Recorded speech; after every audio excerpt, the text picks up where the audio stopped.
The views and opinions of the hosts and guests are their own and do not necessarily reflect the views of the management and staff of Guardian Radio.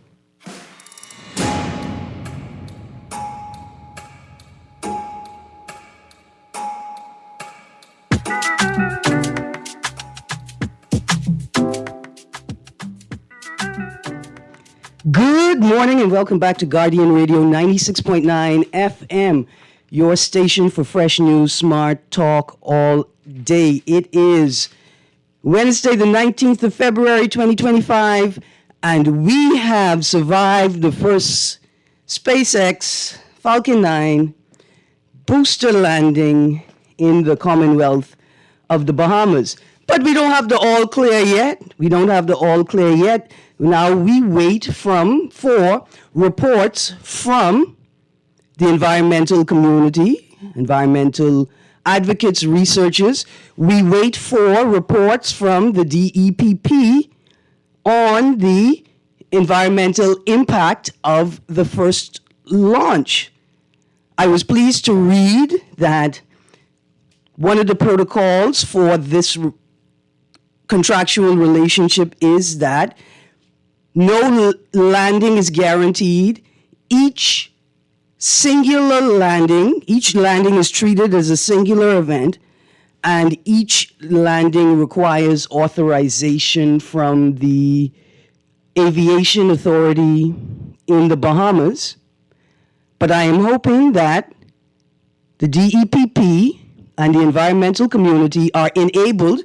By that I mean that the government ensures that they have the resources necessary to provide substantive statistics, like real, solid statistics and data and information and conclusions on the impact of the first landing in the Commonwealth of the Bahamas.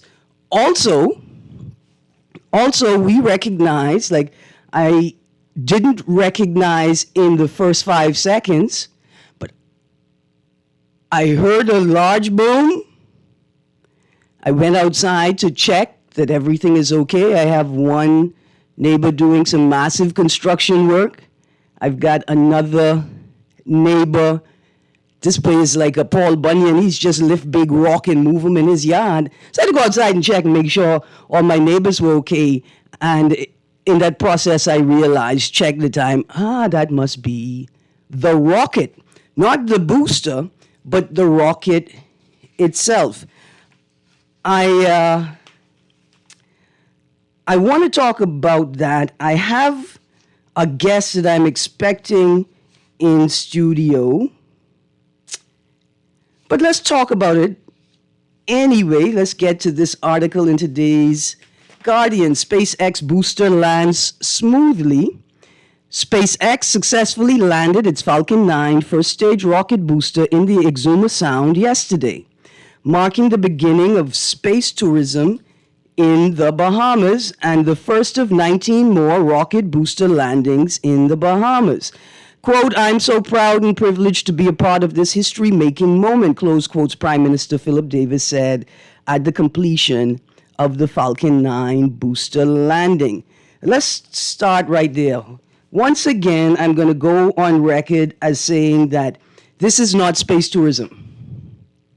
The second thing I'm going to say is that if this is space tourism, then surely the Ministry of Tourism has failed. It has failed. It has failed if tourism is a product belonging to the Bahamian people. If tourism is a product that the Bahamian people should benefit from first, and that the Bahamian people should have the best advantage within that space, right? So I didn't want to call it space tourism. I don't think it is space tourism, but if we're going to call it space tourism, then surely the Ministry of Tourism has failed. It has not shown us any statistics. We don't know how many heads in beds were in bed specifically for the booster landing and the launch? Did the Ministry of Tourism know that the launch itself could be a part of their tourism product? Because they surely didn't talk about it. They didn't mention it at all. And what are the ways in which the average Bahamian can connect to this initiative and generate revenue from it? In fact, the first launch and landing has been completed, and we still don't know the dates of the subsequent launches and landings. How is an entrepreneur supposed to create a product if you refuse to give them information? Again, quote, "I'm so proud and privileged to be a part of this history-making moment," close quotes. Exactly how did we make history? What is it that we did for us to decide that this is a history-making moment? The next thing is this. Why have we decided that our location in this contractual relationship is a touristic one? It's easy enough to talk about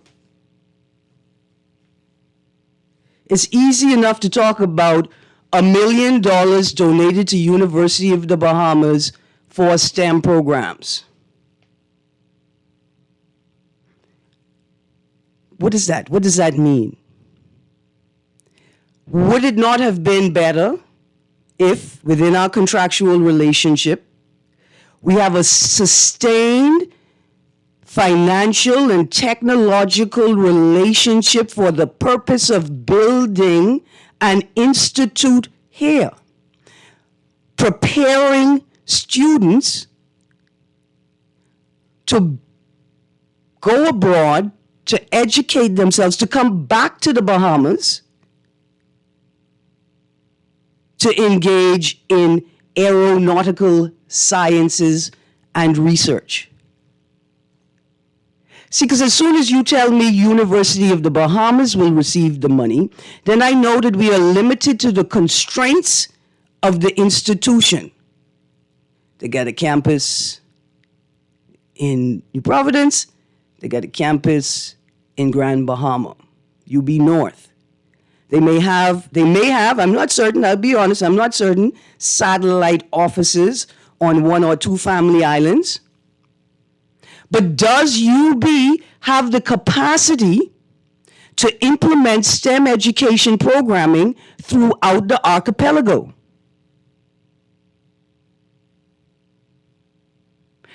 So why are we calling it space tourism? Because space tourism is taking people to space. Space tourism is navigating your city from the air. Tours of cities and landscapes and countries, right? And why haven't we seen ourselves in this dynamic as something more than just providing heads for beds? We continue from, oh boy. I have a text in here that said, y'all talking about developing space? It says, Erin, is development still continuing on Atoll Island? The key said to be, quote, protecting the eastern end of New Providence from storm surges, close quotes. At last report 2 weeks ago, the developer was still barreling down tracts of vegetation months after DEPP had issued a stop order and months after DEPP had reminded the developer that a stop order was in place. DEPP was very upset. What did you say again about requesting Elon Musk get an approval for each launch? Oh, Texter, I am not. Thank you very much for that text. I am cognizant. It is another issue that should concern us about SpaceX. How are we the people to be certain? How do you, the government, guarantee to us that every statutory procedure, every procedure prescribed by law is followed? If we have instance after instance, right, of where it appears as if government interference has thwarted the authority of the DEPP. And so text to know, I am not sure what the status is of the development on Athol Island that we have been told is a barrier and helps to protect the eastern end of New Providence from storm surges. Producer, let's prep the phone line. Hold on, let's go. Good morning, caller. Hi, good morning, Erin. Yes, good morning. How are you? Doing good. Am I on? You on? Okay. Well, welcome to the future. The days of peace and quiet and tranquility, clean waters in the Bahamas are slowly passing us. Our children won't know what it is to be without this modernity that we live in. But I wouldn't be surprised if you crunch the numbers. This exercise of what SpaceX is doing, Elon Musk, is not justified by Starlink and the revenue. Mm-hmm. To be honest with you, if you want to hear my conspiracy theory, I think he is actually doing he's a proxy for the Chinese government doing a reconnaissance on the seagrass in the Bahamas to offset the carbon credit, so they want to get a value on it before they offer the government any type of remuneration, or they might do a trade or something like that. I was with you until you said for the Chinese government. I mean, so to be honest with you, he moves or he goes where the money goes, follows, and don't believe for 1 second that he is loyal to Donald Trump or the Americans.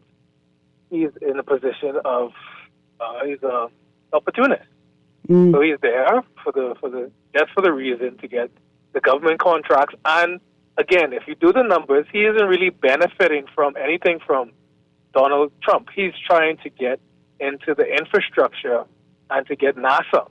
So the next move is he will be acquiring NASA as a public-private partnership. It won't be a government agency anymore. Because, to be honest, his end game is to rule the world with technology and AI. They just released the new AI for the cars, which they said are leaps and bounds from the last update. Mm-hmm. So imagine the next one before Trump leaves office. But yeah, I mean, just get ready for it. It's nothing bad. It's nothing good. I'm just saying the days that we knew growing up, picking juju and climbing the mango tree and stuff, they're gone. They're gone, man. We need to start teaching our kids the STEM, the AI, the programming, so we don't get left behind again.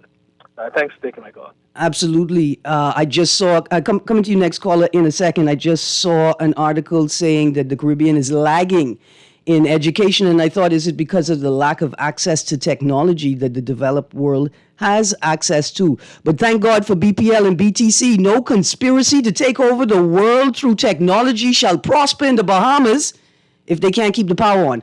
Good morning, caller. Yes, good morning, Ms. Morning. Greene. Morning. How you doing? The last caller was on to something, but he's I don't know how far he went back. His concept is correct. I've been saying it for almost a decade now. They would use technology and science to control humanity. It started with Technocracy Incorporated in the basement of Columbia University. This is why I begged everybody to go online and read something called Silent Weapon for Quiet Wars. I can't remember the actual document number of the declassified information, but I could go online and show it to you. I want everybody to read it because all of these things you're seeing and talking about now, they were talking about these things from the 40s and the 30s. How they would use technology to inventory the Earth's resources, and they would use credit cards and datification. Since the guy who invented the transistors and the resistors, where they didn't have the they could bypass these big, obnoxious, like lazy computers, like say size-wise, and then they could have the capacity to store more information, so they would be able to datify everything, even your personal activity. So this is all a part of Operation Lockstep.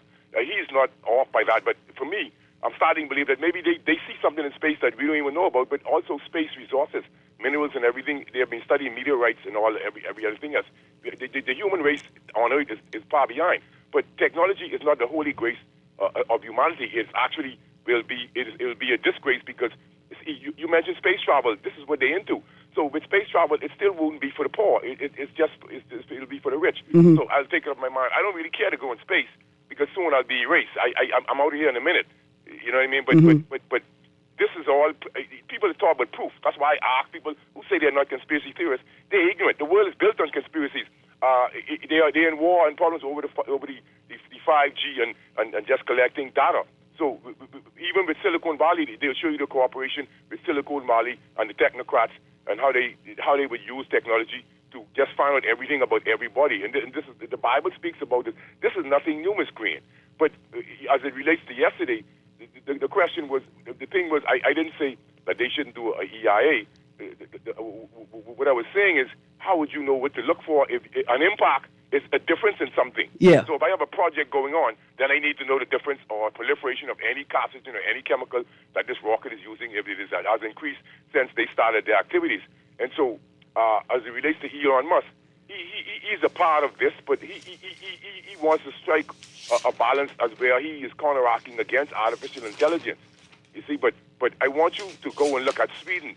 Sweden is now spending billions of dollars reintroducing books into their curricula because they found out the side effects of computer learning on the children as far as attention span. Yeah. You could go and look at it. It's online. I will do. You know, we all being deceived, and we are all living an illusion.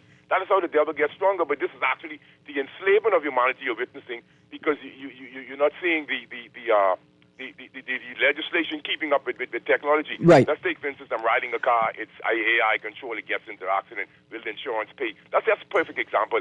I've meditated on these things way ahead of the average person. And it is what it is, Ms. Greene. And as it relates Thank to you, carbon 52. credits, I get it. I know. Sorry about this. As it relates to carbon credits, remember, science is always changing. They just found out metallic rocks that actually let out oxygen. They found out species. You saw that? Hold on. You saw 52. You saw that story? They found rocks in the bottom of the ocean floor. I think in the Pacific somewhere, yes. Where there's no light, and those rocks are producing oxygen. Yes, I saw this about over a year ago. I had mentioned on the radio. It's called polymetallic rock. But I'm saying that this farce about calculating carbon credits and offsetting, it's actually a farce. It's not accurate. I'm saying if you have certain species that photosynthesize that they don't know about, you have certain plants that don't photosynthesize in the day, they photosynthesize at night, called xeophytes. It's hard to calculate these things, Ms. Greene. Absolutely. If you get into it on a molecular 52, level, I gotta go. see, it's all BS. I got another call. No, thank you very, very much. As always, you shared a wealth of information. Thank you, 52. Good morning, caller. Good morning, Miss Greene. Morning. Thank you for your patience. Erin Coleman, that's 50 cents, man. 52, I like listening there. Yeah. He's a very smart man. Yeah. But Miss Greene, why isn't nobody asking the question about SpaceX moving out of the Gulf of Mexico, right, and coming to the Bahamas? Well, I tell you what, people have mentioned it, In the letter that I read yesterday from Dr. Anselino Davis, he mentioned it. I've seen people share articles in spaces where policymakers are, right? That clearly highlight the environmental concerns raised by other people engaged with SpaceX.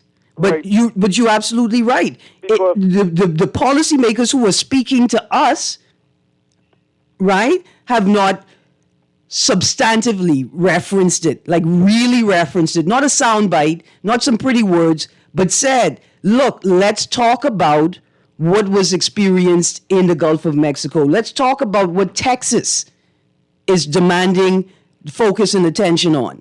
Yes, because Ms. Greene, as far as what I found out is that SpaceX rockets landed in the Gulf of Mexico was causing pollution inside the Gulf, right? Mm-hmm. So, for us to believe that something that is artificial is not going to cause damage to natural surfaces, right?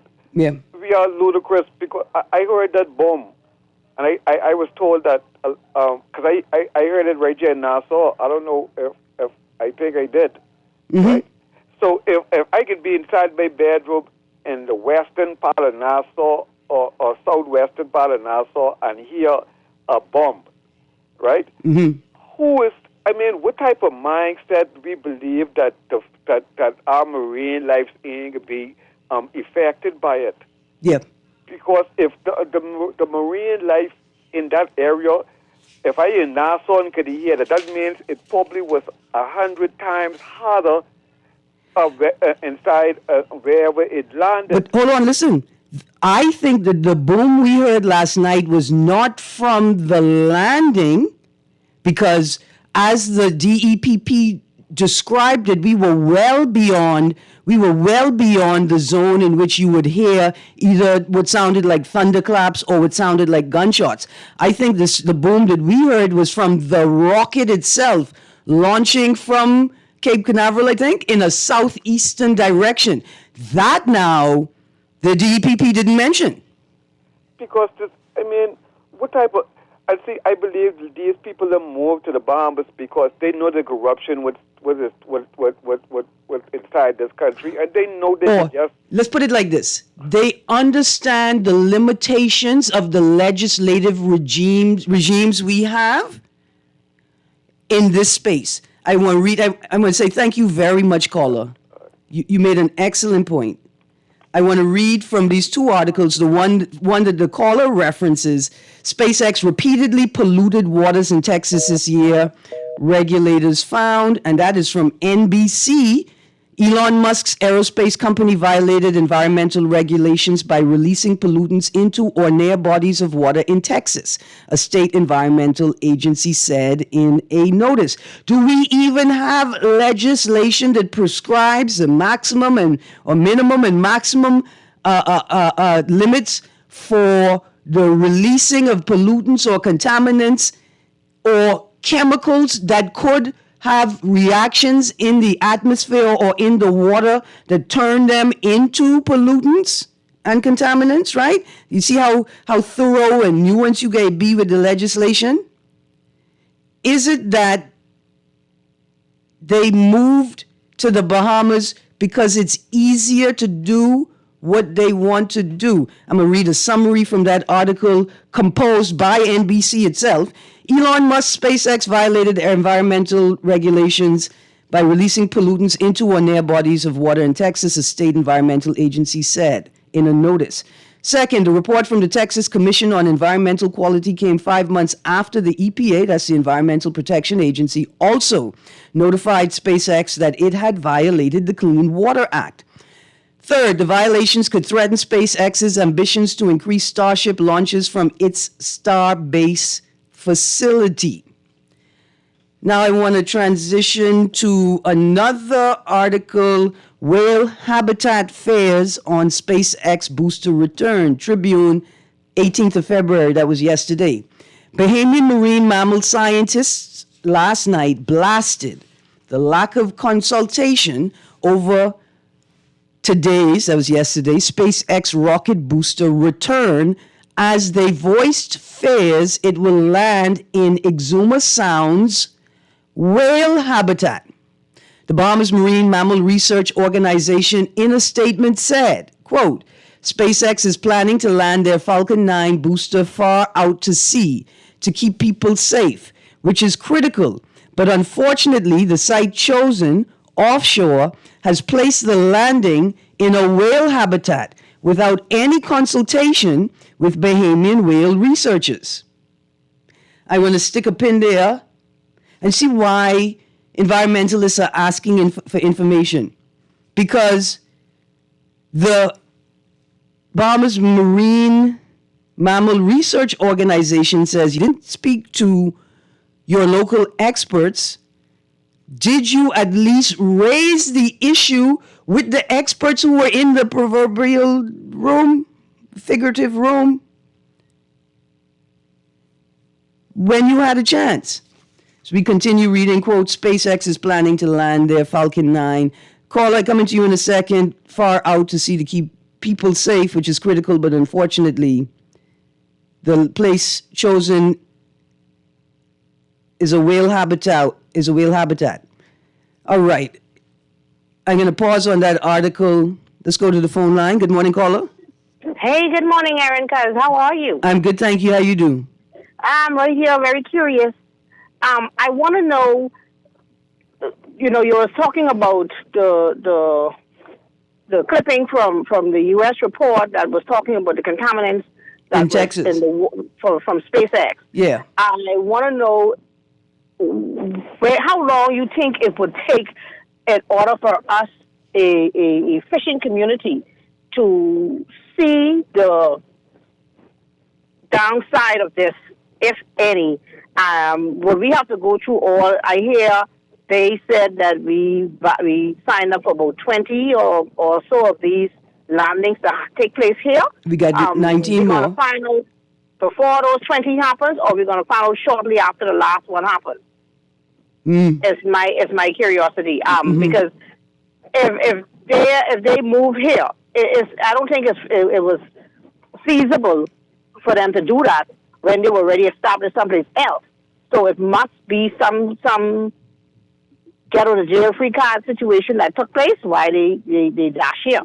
See my point? So I want to know how long do you think, or if the scientist persons are listening, if they have any idea before we actually see the downside of this.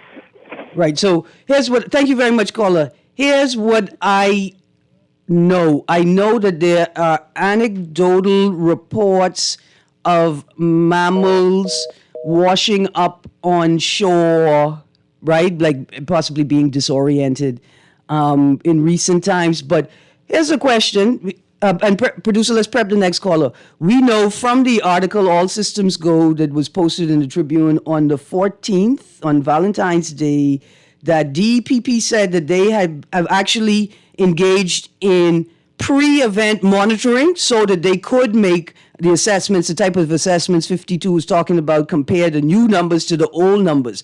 But I have a question, maybe is the increased shark activity in the Bahamas due to this event, the launching of satellites over our water, and then we have the Turks and Caicos event, 16th of January. Let's go to the phone line. Good morning, caller. Good morning, Erin. How you doing? I'm good, thank you. How you doing? Wonderful, wonderful. I think we need to hear from the environmentalist Sherman. We got a Krista Sherman. Okay. The marine biologist. Yeah. The human marine biologist.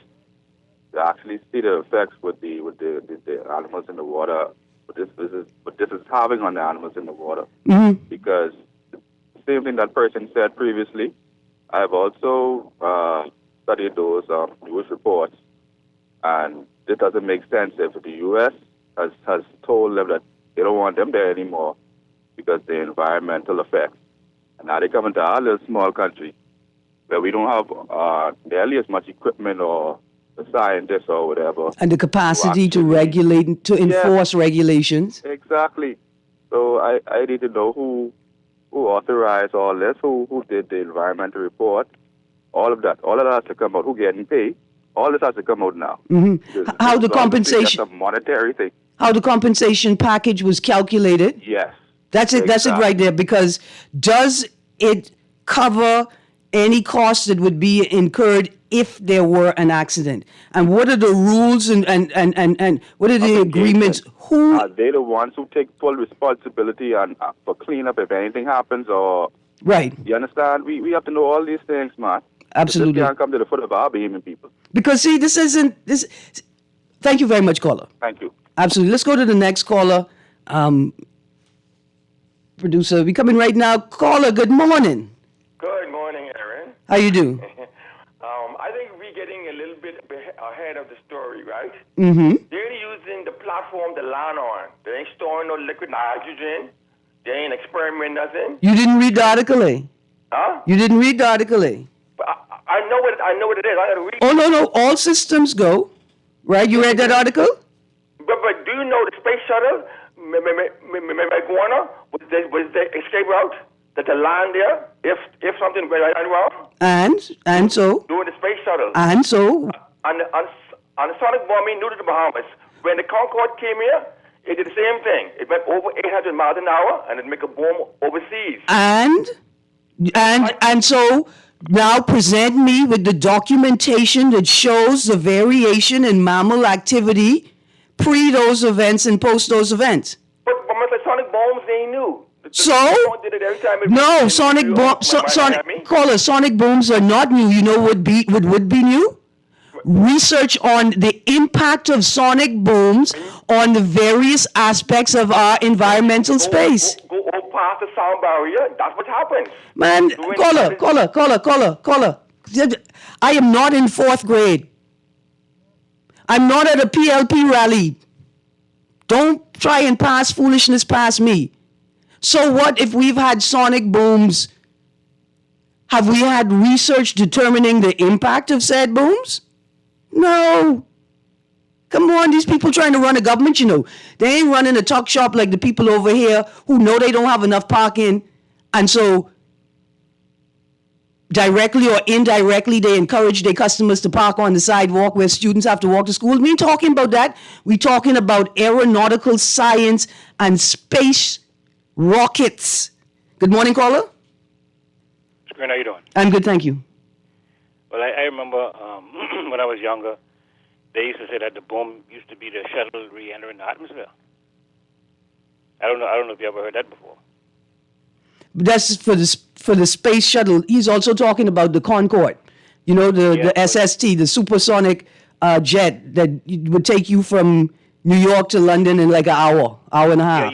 Yes, Mom. I know the whole concept behind the when they say breaking the sound barrier, you get that boom, right? But I heard people talking about that, people debating that. But like I said before, when I was young, I used to hear that it was the boom used to be from the space shuttle re-entering the atmosphere. Mm-hmm. Yeah, because my sister used to school in Florida, in Orlando, and I was there one time when the shuttle had supposedly left, and I can remember waking up to a boom, right? So, but the thing about it is that Ms.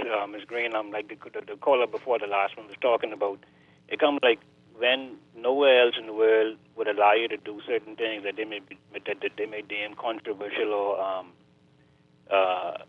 dangerous to the atmosphere or to the world or to the environment, right? Come like when the rest of the world won't allow you, come like you could just come here. Yeah. You know what I mean? Because there's an example that we could talk about the person who used to be here, who's not here anymore, who had some kind of project that wasn't the same as if the rest of the world didn't want to touch it either, but we did.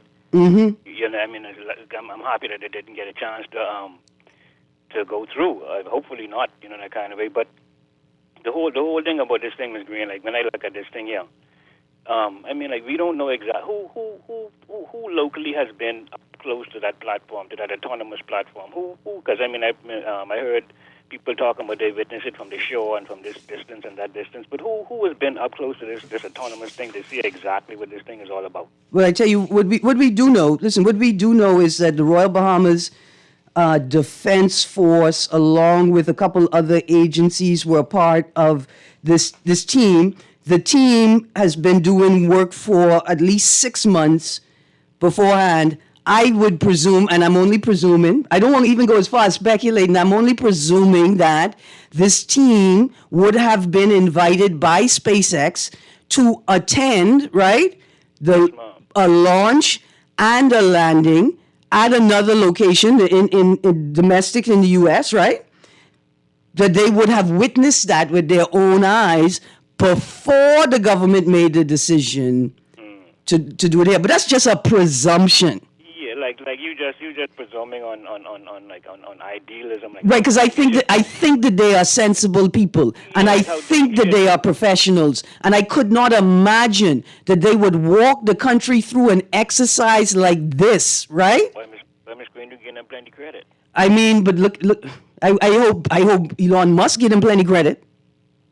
He get them plenty credit. I believe he get them plenty credit, all right. And cash. But one last thing before I go, Miss Greene, because you know how I feel about this whole how we feel this how we live under a firmament thing, right? Yes, sir. And one time ago, they had this operation thing, what they call Operation Fishbowl. Mm-hmm. You know, where they were just launching up, things up there, see if they could, hit what they think is the firmament, right? Mm-hmm. And I mean, like, even when I look at those launches and I look at that a rocket traveling across the sky, I mean, look like it raking along something. Like, I mean, like, it got this funny looking shape and got this long trail behind it. It looks so odd and so weird.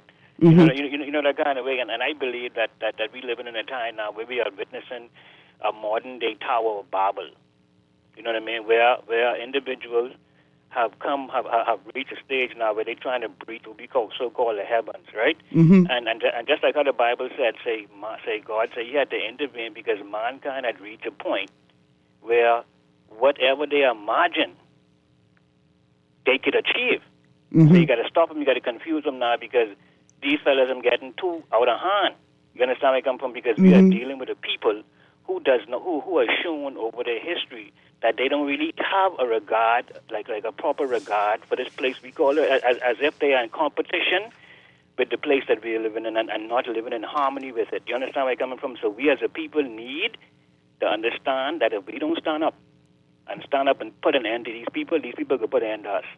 Thank you, caller. You have a nice day, Ms. Greene. Thank you. Very interesting position. The firmament. The firmament. Look here. We're going to have a conversation about the firmament. I want to continue reading from this article, Whale Habitat Fares on SpaceX Booster Return. There is some great information in here. Let's continue reading. Quote, Exuma Sound is home to resident and migratory whales. That means some of them is live there and some of them are second homeowners. Right? All of which are protected species under the Bahamas Marine Mammal Protection Act. Of concern are resident beaked whales, as these whales are particularly vulnerable to man-made noise and have died in our waters in the past following Navy sonar exercises. Quote, beaked whales' primary habitat is in depths of 3,000 feet, the same depth chosen for the location of the booster landing, an extremely noisy event, close quotes, the non-profit added. Another concern is the timing. During winter months, humpback whales with their newborn calves migrate through Bahamian waters, with most sightings occurring in Exuma Sound. Humpback whales have finally recovered from whaling but face threats from many other human impacts. A pregnant female humpback whale died last week in Eleuthera and aborted her full-term calf post-mortem. Close quotes. Calling for the government to release all details concerning environmental impact assessments and other research related to SpaceX's rocket booster, the Bahamas Marine Mammal Research Organization said, quote, without public access to information concerning the noise, debris, and emissions generated during the landing, it is impossible to understand the risks that the SpaceX landing poses to Bahamian marine life, highlighting the need for our Freedom of Information Act to be fully enacted. Quote, understanding there will be impacts to whales during SpaceX's landings in offshore waters of the U.S., SpaceX needed an exemption from the U.S. Marine Mammal Protection Act. Has the Bahamian government done the same? Furthermore, for a foreign commercial company to operate in the Bahamas at this scale, we would expect an environmental impact assessment to be required under our Environmental Planning and Protection Act. Has this occurred? Regardless, a crucial part of that process is sharing knowledge through public consultation to improve mitigation measures and limit impacts on the environment. We respectfully request the government of the Bahamas to release information pertaining to the environmental impacts that are being used to assess the risks of the booster landings. Close quotes. Article ends there. I want to ask y'all think these are the, caller coming to you right now, you think these are the people on the fringes of the extreme? Y'all think these are people on the fringes of the extreme who complain against everything and anything? I don't think so. Anyway, I got about 7 minutes left. And I got to get to some texts. First text, good morning, Ms. Greene. These politicians don't care about us or have any respect for us. If they find something not right, they won't tell us. These bunch of crooks don't even want to declare, nobody going to jail or being fined.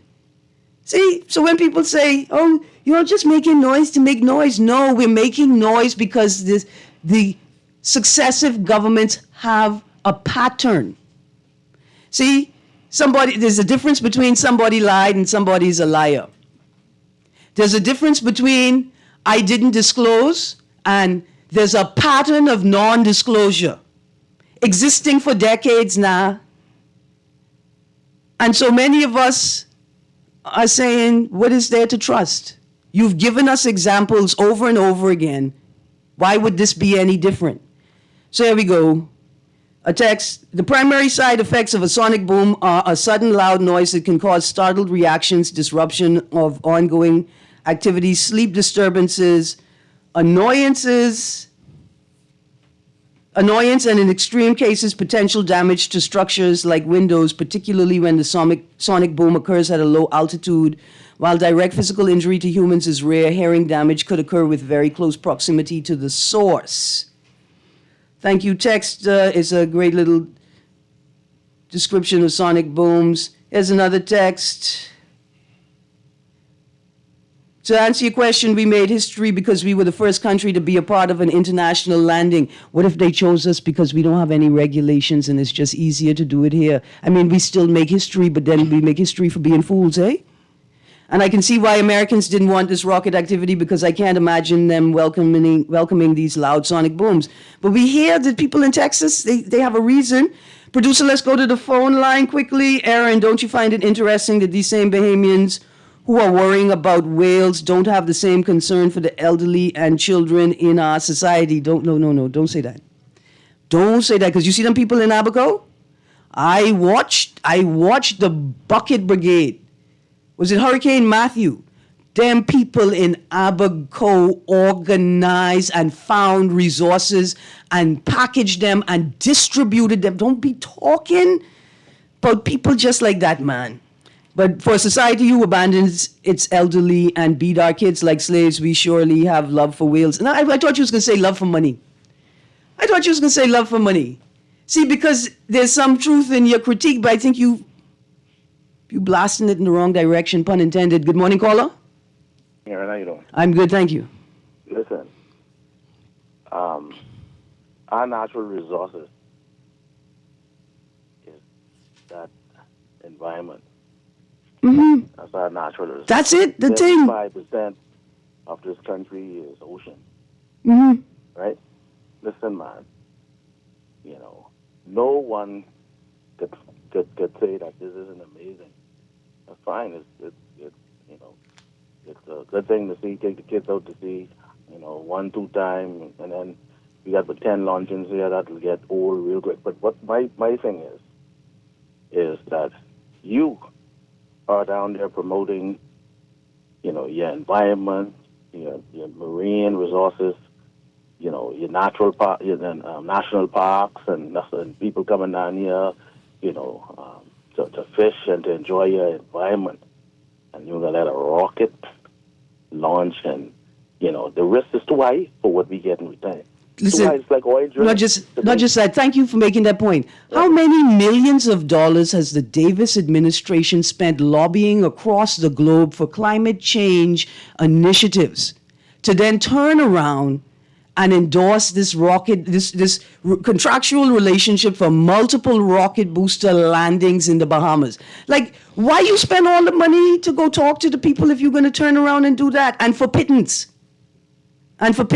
Thank you, caller. Okay, I'm going to try and get through these texts, but we're going to continue reading the text in the next hour. And I've got some guests to join the conversation.